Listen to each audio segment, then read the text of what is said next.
Hi there, you're watching It's Not Fake, your one-stop show from Monday to Friday that gets you the critical analysis of the top 5 stories of the day. Let's get started with today's headlines.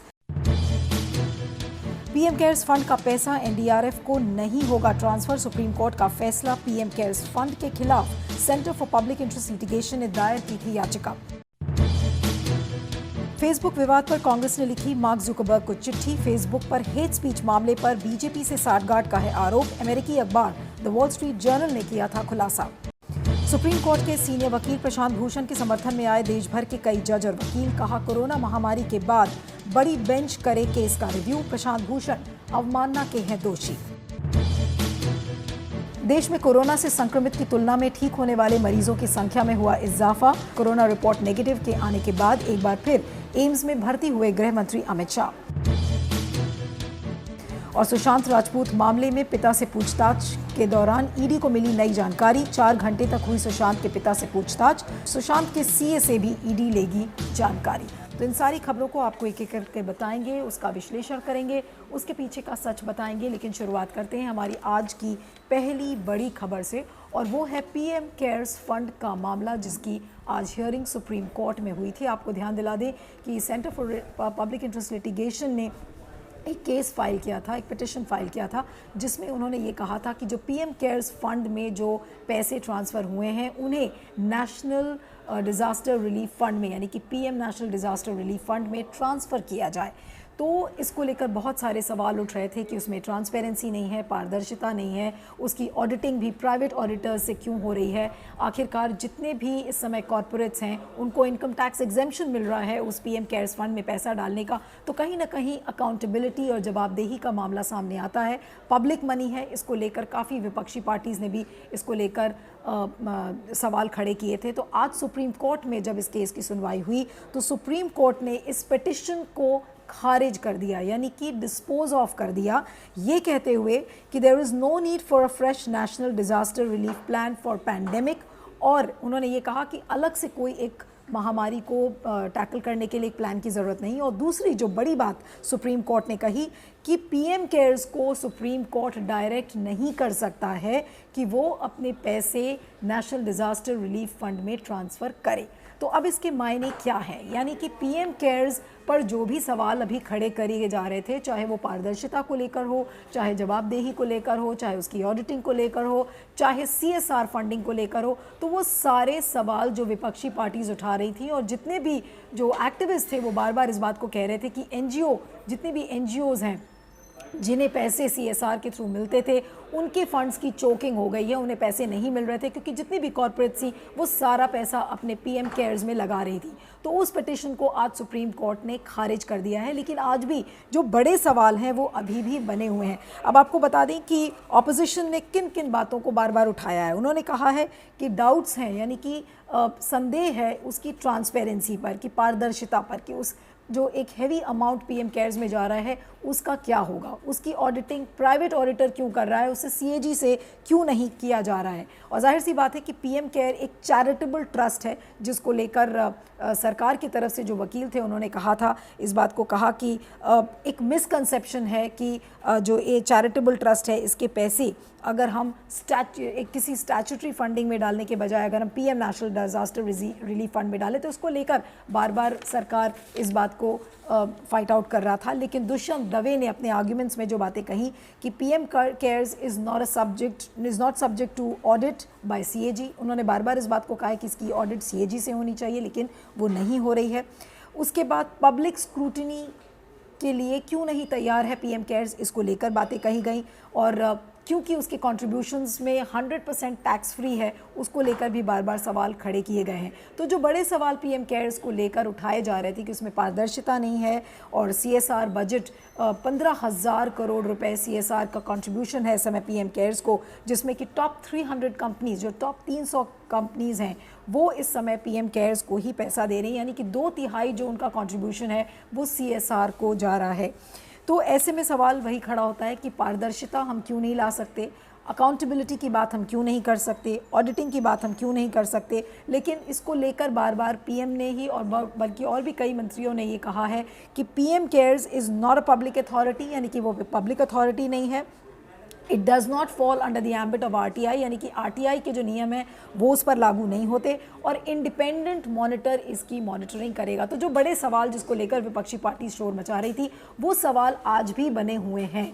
और इस petition को supreme court ने क्यों खारिज कर दिया, क्या तथ्य देते हुए खारिज किया गया, सुप्रीम कोर्ट है इसलिए आप उससे कोई सवाल नहीं खड़े कर सकते। लेकिन बड़ा सवाल ये है कि जो बार बार ये बातें कही जा रही थी कि जब PM national disaster relief fund already बना हुआ है तो पीएम केयर्स को लेकर क्यों एक अलग से बॉडी खड़ी करने की ज़रूरत थी, जिसको लेकर शशि थरूर ने भी कहा था। तो वो सवालों का जवाब आज पिटिशन खारिज करने के बाद भी नहीं मिला है। लेकिन एक बड़ी बॉडी पीएम केयर, जिसमें कि करोड़ों रुपए समय जा रहे हैं, उसकी पारदर्शिता को लेकर, उसकी जवाबदेही को लेकर जो भी सवाल थे वो आज भी बने हुए हैं। यानी कि पीएम केयर्स के बारे में अब आप कोई सवाल नहीं कर सकते क्योंकि सुप्रीम कोर्ट ने इस पिटिशन को खारिज कर दिया है। यानी कि पीएम केयर से लेके पीएम केयर से जुड़े हुए जितने भी सवाल थे वो अब कैसे उठेंगे, क्या पॉलिटिकल पार्टीज़ जो विपक्षी पार्टीज़ हैं खासकर वो उनका जो सवाल करने का जो तरीका है, या क्या दूसरा कोई पिटिशन फाइल होगा। लेकिन फिलहाल अभी पीएम केयर्स को लेकर जितनी भी कंट्रोवर्सी थी, आपको ये भी बता दें कि प्रशांत भूषण जो लॉयर एक्टिविस्ट हैं उन्होंने भी इसमें सवाल खड़े किए थे, तो उस पिटिशन को कंप्लीटली खारिज कर दिया गया है। तो सुप्रीम कोर्ट इस समय क्या लोगों के मुद्दे वाकई में ठीक से उठा रहा है, लोगों की जहां तक पारदर्शिता का, एक पीएम केयर्स बॉडी का, उसकी जवाबदेही का के जो सवाल हैं, जो पीपल्स रिलेटेड इश्यूज हैं, उसको लेकर ऐसा लगता है कि सुप्रीम कोर्ट बहुत ज़्यादा सीरियसली नहीं है। लेकिन बार बार सुप्रीम कोर्ट पे अगर कोई सवाल उठाता है, जजेस के जजमेंट पर कोई सवाल उठाता है, तो या तो कंटेम्प्ट केस होता है और या तो फिर फ्रीडम ऑफ एक्सप्रेशन का हनन उसे बताया जाता है। तो ऐसे में सवाल कैसे खड़े किए जाएं। आज पीएम केयर्स को लेकर ऐसा लगता है कि उस पर एक चादर बिछा दी गई है क्योंकि सुप्रीम कोर्ट ने उस पिटिशन को ही खारिज कर दिया है। इस पर आपका क्या सोचना है, फीडबैक दीजिएगा। मैं आगे की खबर की ओर चलती हूँ। हमारी अगली खबर बीजेपी और फेसबुक के नेक्सस का जो खुलासा हुआ, जिस तरीके से वॉल स्ट्रीट जर्नल ने, जो अमेरिकी अखबार है, उसने खुलासा किया, उससे जुड़ी हुई हमारी आज की खबर है। आपको बता दें, कल इसके डिटेल्स मैंने आपको बताया था कि किस तरह से जो फेसबुक की इंडिया पॉलिसी डायरेक्टर राखी दास है, उनका नाम बार बार आ रहा था कि किस तरह से उन्होंने अपने एम्प्लॉयज़ को बोला कि अगर आप हेट स्पीच वायलेशंस में अगर बीजेपी के लीडर्स को आप पनिश करेंगे तो फेसबुक का जो बिजनेस है इंडिया में वो अफेक्ट करेगा। ये रीज़न था। उन्होंने बीजेपी के नेताओं के खिलाफ, करीब 5 लोगों का इसमें नाम आ रहा है, उसके खिलाफ फेसबुक ने एक्शन नहीं लिया, जबकि हेट स्पीच फैलाने का काम इन लीडर्स ने फेसबुक पे किया था। बाद में जब इंक्वायरी हुई तो इनकी पोस्ट्स को हटा दिया गया। लेकिन आज बड़ा सवाल ये है कि क्या रूलिंग पार्टी और एक फेसबुक जैसा बड़ा सोशल मीडिया प्लेटफॉर्म क्या साठगांठ के जरिए नफरत फैलाने का काम कर रहा है। जी हाँ, आज ऐसा ही कुछ लग रहा है। इसमें विपक्षी पार्टीज, खासकर कांग्रेस ने इन बातों को काफ़ी ज़ोर शोर से उठाया है। और आज कांग्रेस के जो लीडर हैं केसी वेणुगोपाल, उन्होंने फेसबुक के जो सीईओ हैं मार्क ज़ुकरबर्ग, उनको एक चिट्ठी लिखी है और एक हाई लेवल इंक्वायरी की मांग किया है। उन्होंने कहा है कि एक हाई लेवल इंक्वायरी होनी चाहिए फेसबुक की तरफ से, और जिसकी रिपोर्ट बोर्ड को सौंपी जानी चाहिए, यानी कि फेसबुक इंक के बोर्ड को सौंपी जानी चाहिए, और वो रिपोर्ट पब्लिक डोमेन में आना चाहिए 1 से 2 महीने के अंदर। इस बात को कांग्रेस लीडर के जो केसी वेणुगोपाल हैं, उन्होंने इन बातों को लिखा है। लेकिन बार बार आज सवाल ये खड़ा होता है कि जिस तरह से आखी दास ने इन बातों को कहा है अपने फेसबुक एम्प्लॉय से कि अगर आप हेट स्पीच वायलेशंस के खिलाफ, खासकर इन बीजेपी लीडर्स के खिलाफ अगर आप एक्शन लेंगे तो फेसबुक का जो बिजनेस इंटरेस्ट है वो इंडिया में सफ़र करेगा। अब आपको बता दें कि फेसबुक के कितने यूज़र्स हैं भारत में, 386 मिलियन यूज़र्स हैं। तो एक बहुत बड़ा तबका है भारत का जो कि फेसबुक को इस्तेमाल करता है। फेसबुक की पोस्ट के ज़रिए किस तरह से नफ़रत फैलाने का काम इस समय फेसबुक कर रहा है। अब क्या फेसबुक ऐसे लोगों के खिलाफ एक्शन लेगा? जैसा मैंने आपको बताया कि उन फेसबुक पोस्ट को, जो हेट स्पीच पोस्ट थे, उनको डिलीट कर दिया गया जब वॉल स्ट्रीट जर्नल ने उनसे सवाल जवाब किए। कल फेसबुक ने अपने सफाई में भी कहा कि नहीं, they don't encourage hate speeches, और वो किसी भी पार्टी की जो अफिलिएशंस हैं उनको देखते हुए नहीं करते। तो ये तो उन्होंने एक फ़ोटो आपके लिए एक क्लैरिफिकेशन के तौर पर उन्होंने ज़रूर कह दिया है। लेकिन आज बड़ा सवाल ये है कि क्या मार्क ज़ुकरबर्ग इस पूरे इंसिडेंट में हाई लेवल इंक्वायरी करते हैं, एक प्रोब करते हैं, और अगर प्रोब होता है तो उसकी क्या रिपोर्ट आती है, उसको पब्लिक डोमेन में किस तरह से डाला जाता है। बार बार रविशंकर प्रसाद जो IT इलेक्ट्रॉनिक्स मिनिस्टर हैं वो बार बार फेसबुक की तरफदारी करते हुए नज़र आते हैं और ऐसा लग रहा है कि उन्होंने इस पूरे इंसिडेंट को वो कहीं ना कहीं नज़रअंदाज करना चाह रहे हैं और फेसबुक को बचाने की बार बार वो कोशिश कर रहे हैं। अब सवाल ये उठता है कि अगर आखी दास ने इस तरीके के स्टेटमेंट्स दिए हैं जिसकी पुष्टि फेसबुक के एम्प्लॉयज़ ने की है, तो आखी दास को क्या हटाया जाएगा?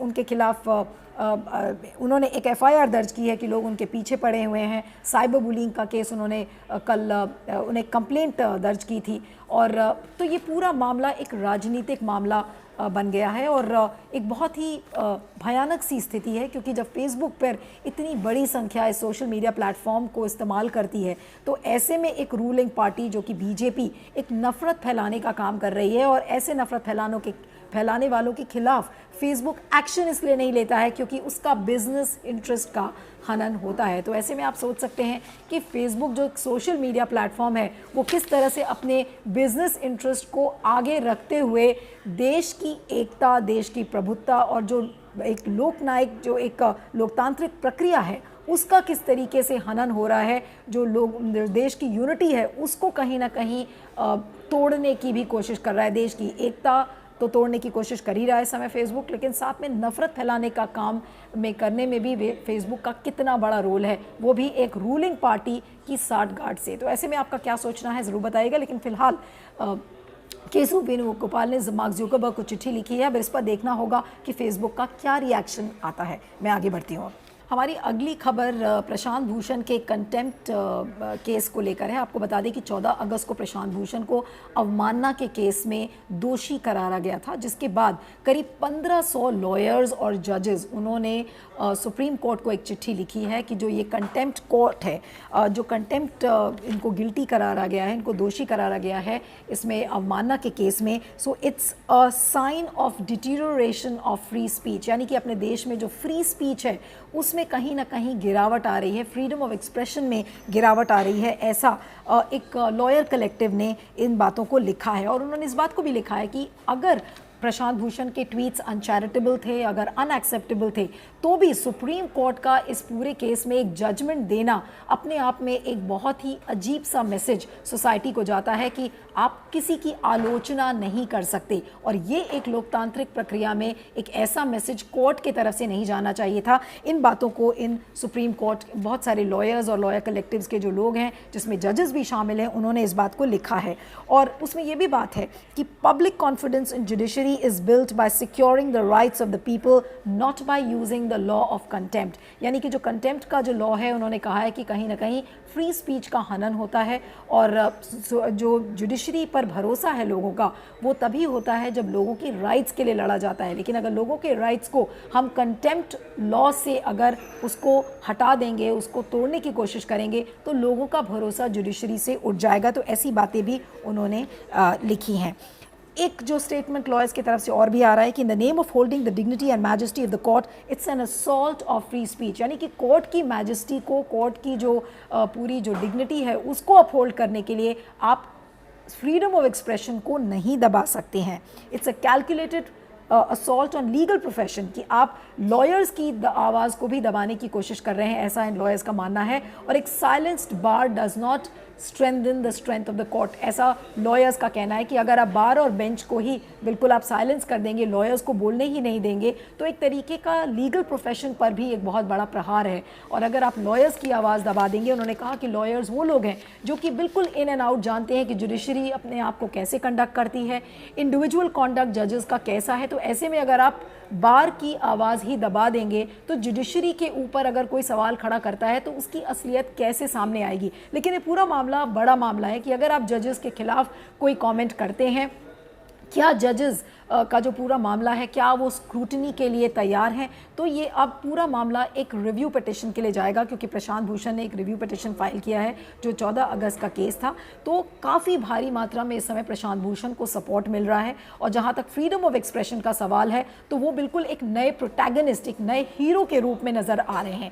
अब देखना यह है कि जब रिव्यू पिटिशन फाइल होता है तो ये पूरा केस क्या शक्ल लेता है। लेकिन फिलहाल जितने भी जो लिबरल डेमोक्रेसी में जो विश्वास करने वाले जो लोग हैं वो आज सारे लोग प्रशांत भूषण के साथ खड़े हैं और उनका यही मानना है कि कहीं ना कहीं लीगल प्रोफेशन की आवाज़ वो दबाई जा रही है, क्योंकि लॉयर्स अगर जजेस के खिलाफ के आवाज़ उठाते हैं तो इसे आप कंटेम्प्ट के ज़रिए आप फ्रीडम ऑफ एक्सप्रेशन को नहीं दबा सकते हैं। तो ये पूरा केस अब क्या शक्ल लेता है रिव्यू पिटिशन के बाद, इस पर देखना होगा। लेकिन फ़िलहाल जो फ्रीडम ऑफ एक्सप्रेशन है और फ्रीडम ऑफ एक्सप्रेशन का जो इंडेक्स है उसमें भी आपने देखा है कि भारत में बहुत ज़्यादा गिरावट आई थी जब सीए और एनआरसी का मामला था उस समय भी, और आज भी बार बार इस बात को लेकर बीजेपी के ऊपर भी सवाल खड़े हो रहे हैं, जुडिशरी के ऊपर भी सवाल खड़े हो रहे हैं कि फ्रीडम ऑफ एक्सप्रेशन की आड़ में आप कंटेम्प्ट लॉ को कैसे इन्वोक कर सकते हैं। कुछ लॉयर्स ने यह भी रेज किया है कि ये बहुत ही कॉलोनियल लॉ है, इसको हटाया जाना चाहिए। क्रिमिनल कंटेम्प्ट का जो पूरा मामला है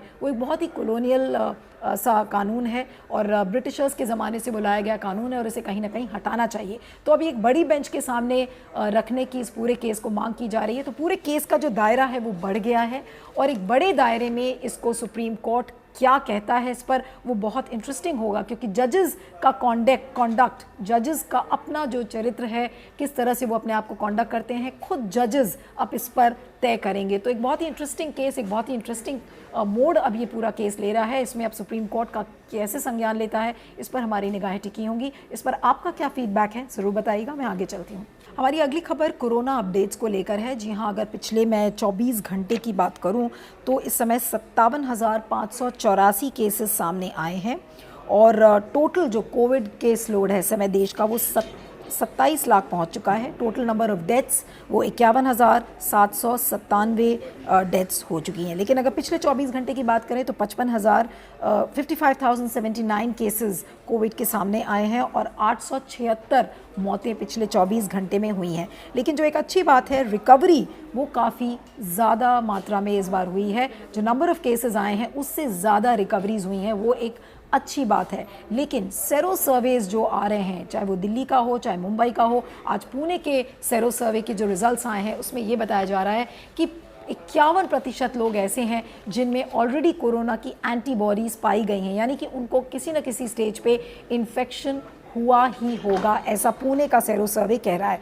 अब आपको बता दें कि पुणे इस समय, पुणे की अगर मैं हालत बताऊं आपको तो वो मुंबई से ज़्यादा इन्फेक्टेड पुणे इस समय है। और ऐसे केस में जब एक ऐसे समय में जब ये सेरो सर्वे आया है तो एक इंडिकेशन मिलता है कि काफ़ी भारी मात्रा में लोगों को वहाँ पर कोरोना का इन्फेक्शन हो चुका है। अब ऐसे में अगर एंटीबॉडीज़ पाई जाती हैं, 100% पॉजिटिव नहीं माना जाता है सेरो सर्वे, लेकिन एक कहीं ना कहीं एक इंडिकेशन हमें इस बात का ज़रूर मिल रहा है कि जो हर्ड इम्यूनिटी है और जो कम्युनिटी ट्रांसमिशन है वो किस दिशा में जा रहा है, कितने लोग इन्फेक्टेड हैं और जो पूरा एक पैमाना है कोरोना इन्फेक्शंस का वो किस हद तक बढ़ेगा। अब आपको बता दें कि दिल्ली में भी सेरो सर्वे हुआ था जिसमें ये पाया गया था कि करीब 23% की आबादी एक्सपोज थी और उसमें कोरोना के एंटीबॉडीज़ पाए गए थे। मुंबई का जो सेरो सर्वे था उसमें 40% जनता में एंटीबॉडीज़ पाई गई थी। तो sero surveys are not 100% foolproof results, लेकिन एक इंडिकेशन हमें ज़रूर मिलता है कि कोरोना के इन्फेक्शन का एक्सपोजर जो यहाँ की जनसंख्या है भारत की उसमें कितना होगा। अब ये समय समय पर इस तरीके के सेरो सर्वेज होते रहेंगे और इससे क्या इंडिकेशन मिलता है, लेकिन हर्ड इम्यूनिटी को लेकर और कम्युनिटी ट्रांसमिशन को लेकर अभी भी कोई एक रणनीति खास हमें सरकार की तरफ से नहीं मिल रही है, ठोस जवाब नहीं मिल रहा है। लेकिन हाँ, सेरो सर्वेज एक इंडिकेशन ज़रूर दे रहे हैं। फिलहाल कोरोना की जो वैक्सीन है उसको लेकर सब आंख गड़ा कर बैठे हैं कि कब वो वैक्सीन आएगा और कब भारी मात्रा में लोगों को इनॉक्यूलेट किया जाएगा। ऐसे में आज ये भी खबर आ रही है कि गृह मंत्री अमित शाह को आज दोबारा एम्स में एडमिट किया गया। अभी हाल में ही उन्हें कोरोना का इन्फेक्शन हुआ था जिसके बाद वो ठीक भी हो गए थे, उनकी रिपोर्ट्स भी नेगेटिव आई थी, लेकिन आज फिर वो थकान और बदन में दर्द की शिकायत के बाद आज उन्हें एम्स में भर्ती किया गया। और दूसरी तरफ आज इलेक्शन कमीशन ने भी इस बात को कहा है कि अब वो बहुत जल्द 2 या 3 दिन में बिहार में इलेक्शंस होने वाले हैं, तो उसको लेकर गाइडलाइंस निकालेगी कि एक कोरोना महामारी के चलते किस तरह से इलेक्शंस को कंडक्ट करना चाहिए। तो फिलहाल जो स्थिति है और जिस तरीके से संक्रमण कोरोना का बढ़ रहा है, स्थिति बहुत अच्छी नहीं है। लेकिन हाँ, सब लोग इस बात के इंतज़ार में हैं कि कोरोना का वैक्सीन कब आएगा। इस पर आपका क्या सोचना है, फीडबैक दीजिएगा। मैं आगे चलती हूँ। आज हमारी आखिरी खबर सुशांत राजपूत के मौत को लेकर है। रोज़ नए नए एंगल्स, नए नए दावे और नए नए खुलासे सुशांत राजपूत की मौत को लेकर हो रहे हैं। अब एक जो नया सीसीटीवी फुटेज आया है उस सीसीटीवी फुटेज जो वायरल हो रहा है उसमें एक लड़की देखी गई है जिसने कि काले ग्लव्स और एक काली टी शर्ट पहनी हुई है और वो किसी एक काली टी शर्ट में ही पहने किसी आदमी से बात कर रही है। और ये उस दिन का वाक़या है जिस दिन सुशांत राजपूत ने आत्महत्या की थी। अब ऐसे में सवाल ये खड़े हो रहे हैं कि मुंबई पुलिस ने इस लड़की से और उस आदमी से जब वो दोनों ये बातचीत कर रहे हैं, उन्होंने कुछ एक्सचेंज किया है, आपस में किसी चीज़ की अदला बदली की है, तो इस बात को लेकर मुंबई पुलिस ने कोई पूछताछ क्यों नहीं की। सुब्रमण्यम स्वामी जो बीजेपी के लीडर हैं, उन्होंने कहा है कि Mumbai police has messed up the matter और उन्होंने इस बात को बार बार कहा है कि 62 दिन से ज़्यादा बीत गए हैं और एक भी FIR मुंबई पुलिस ने नहीं किया है। तो ऐसे में एक CCTV फुटेज एक ये नया खुलासा है। उधर सुशांत राजपूत की फैमिली से भी आज ED ने पूछताछ की है और बार बार सुशांत राजपूत के जो पिता हैं उन्होंने इस बात को कहा है कि जो 15 करोड़ रुपए हैं ऐसा लग रहा है उसका गमन किया है रिया चक्रवर्ती ने। और रिया चक्रवर्ती ने एक डिटेल स्टेटमेंट आज रिलीज़ किया है और उसमें इन्होंने कहा है कि उनको CBI की इंक्वायरी को लेकर कोई ऑब्जेक्शन नहीं है, कोई विरोध नहीं है, लेकिन जिस तरीके से बिहार पुलिस का जो एक ज्यूरिसडिक्शन सामने नज़र आ रहा है पॉलिटिकल प्रेशर के अंडर में, वो क्वेश्चनेबल है, उस पर वो सवाल बार बार खड़े कर रही हैं। उधर सुशांत सिंह राजपूत के पिता से जो आज पूछताछ चल रही थी वो करीब 4 घंटे लंबी पूछताछ थी। इसके अलावा भी और कई लोगों से पूछताछ की गई है जिसमें उनके CA भी थे, रिया चक्रवर्ती के, सुशांत राजपूत के, उनकी बहनों से, सबसे अभी ED पूछताछ कर रही है। आज कुछ बैंक अकाउंट्स के स्टेटमेंट्स थे वो भी सुशांत राजपूत के पिता ने ED से शेयर किए हैं। अब ऐसे में जब नए नए खुलासे हो रहे हैं तो ये केस काफ़ी पॉलिटिकल हो गया है, काफ़ी पेचीदा हो गया है। अब ये पूरा मामला किधर को जा रहा है, क्योंकि बिहार में इलेक्शंस हैं, बहुत ही ज़्यादा इसका पॉलिटिकल एंगल भी बताया जा रहा है कि बिहार में एक पॉपुलर सेंटिमेंट सुशांत राजपूत को लेकर है जिसकी वजह से इस केस को एक पॉलिटिकल टर्न दिया गया है। लेकिन बार बार सवाल जो खड़े हो रहे हैं कि मुंबई पुलिस FIR क्यों नहीं दर्ज कर रही है, मुंबई पुलिस कोई पूछताछ क्यों नहीं कर रही है, और अगर ये CCTV फुटेज सही है तो ऐसे में मुंबई पुलिस को इस लड़की से और वो जो लड़के जो दोनों बातचीत कर रहे थे उनसे भी पूछताछ करना चाहिए था, लेकिन इस बात का कहीं पर अभी मेंशन नहीं है। अब ऐसे में मुंबई पुलिस क्या करेगी, ये केस किधर को जा रहा है, सारी आंखें गड़ी हुई हैं कि क्या टर्न ये पूरा केस अब लेता है। और लेकिन फ़िलहाल जो बड़े सवाल खड़े हुए हैं, चाहे वो फेवरेटिज्म को लेकर हो, नेपोटिज्म इन बॉलीवुड को लेकर हो, वो दरकिनारे हो गए हैं, लेकिन जो एक पॉलिटिकल एंगल इस पूरे केस को दिया जा रहा है उस पर अब सबकी निगाहें टिकी हैं। इस पर आपका क्या सोचना है, ज़रूर फीडबैक दीजिएगा। इट्स नॉट फेक की 5 बड़ी खबरों में इतना ही। You can follow me on Twitter @neelu317. There's an email ID flashing on your screen. You can send us your feedback. Thanks for watching. It's not fake.